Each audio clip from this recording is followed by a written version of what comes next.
how rough of a game you're having or how things are going when it's tight at the end and this team kind of needs rescuing? It seems like you always kind of find a way to get back in that groove.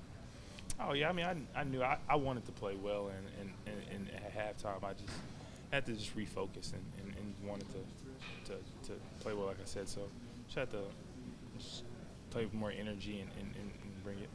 You said he told you at halftime that he loved you. Is that the message you got from him, or did you interpret it a little different? I mean, of course, I guess it's really, really, really tough love, I guess. Tough love. There was a play late. Andrew got the layup.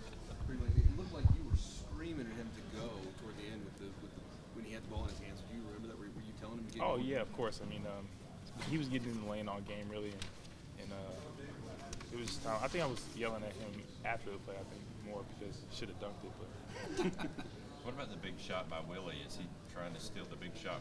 You know, maybe he's I mean, I was really proud of Willie for even taking that shot because I know past years he wouldn't have even took that shot. So just to see him have the confidence to take that shot and make that shot is just I'm excited for him and happy for him. Aaron, did you feel the need to sort of take over things into your own hands toward the end, and then it just come to you? I mean, I just want to play better because I know I had a rough first half and just want to just play better for my team in the second half and want to win. I missed it. What did Cal say to you that got you inspired or whatever? You didn't have the best first half. You had a heck of a second half. I really don't remember. Cal talks all the time about not letting your offense affect all the other things in your game. Just how difficult is that out there? I mean, it's really difficult because, I mean, of course, me being a shooting guard, I mean, that's kind of a part of my game. So it's just hard. It's just part of growing up and being mature, and I think I'm doing a lot better job of that this year. Marcus John, or Coach Calipari said at halftime he told Aaron that he loved him. Is that the message you kind of interpreted that Aaron got? Aaron said he played kind of more like tough love, that he was here.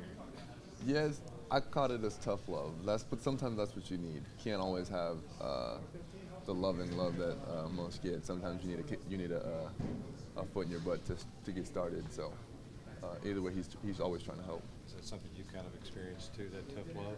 I mean, everybody's experienced by now. We're in the middle of the season, so everybody's seen that side of Cal. You had that flurry early in the second half, and all of a sudden people were putting on Twitter, what would this guy do 30 minutes a game?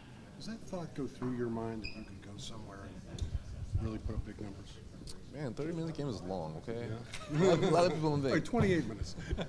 Okay, let's stick with what I can do right now, because nobody can go. Not even Willie can go as long as we're going right now, as hard as we're going for a whole 30 minutes. It's almost impossible. So if there's any player who would actually go 30 minutes as hard as we're going, I give them props. Okay. As far as your own career, you've been playing behind Willie on some nights you hardly get off the bench. How do you deal with that? I mean, it's easy. You got to just celebrate your team. That's kind of the team we have. I think there's some players that get real selfish and they get mad that they're not playing. But how can you really get mad when your team's playing great? That's something that my team makes easy. If you're celebrating, it's just like when you're looking at our bench and they're celebrating so much, you kind of just get lost in the game and you get lost in your team. Marcus, how have you all avoided having guys get selfish and want to play more? How have you all avoided that this year? As you've seen a difference in our bench and everybody else's bench, it's just something we just try to keep into our team and into the game and not really into ourselves, and that's kind of what we've magnified this year. It's just to make sure we're staying focused on the team and not each other. Karl was moving out there. He got that steal at half court, went down for a dunk. What have you seen from him the last couple of games? Was Cal kind of challenged him to do more? Yeah, I think that's big for him. We see it in practice that he's running a whole lot, and he's sprinting up the court because he does that every play in practice. So getting to see him do that in the game, it just gives us great joy. Is it really difficult to be the best defender on the floor when you got number 15 next? Oh yeah, big time. You know, but that's why you got to take pride in it. He's been teaching me so much, and I'm glad I was able to utilize a lot of his teachings tonight and be able to try to be the best defender on the court and just try to be a menace.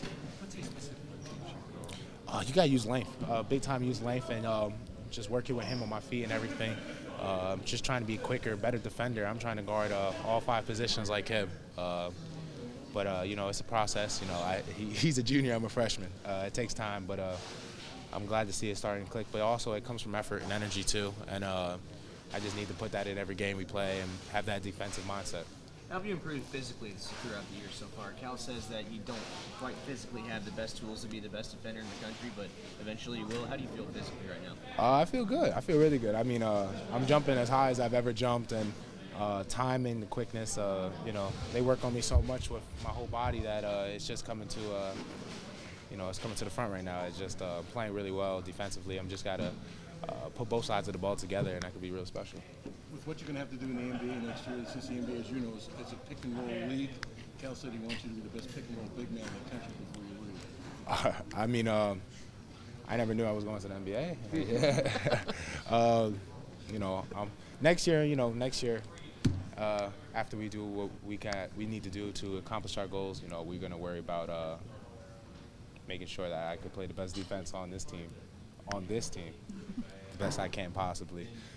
Right now, there's no mindset right now in the NBA. I'm just worried about what I have to do to be the best player for this team and for my brothers.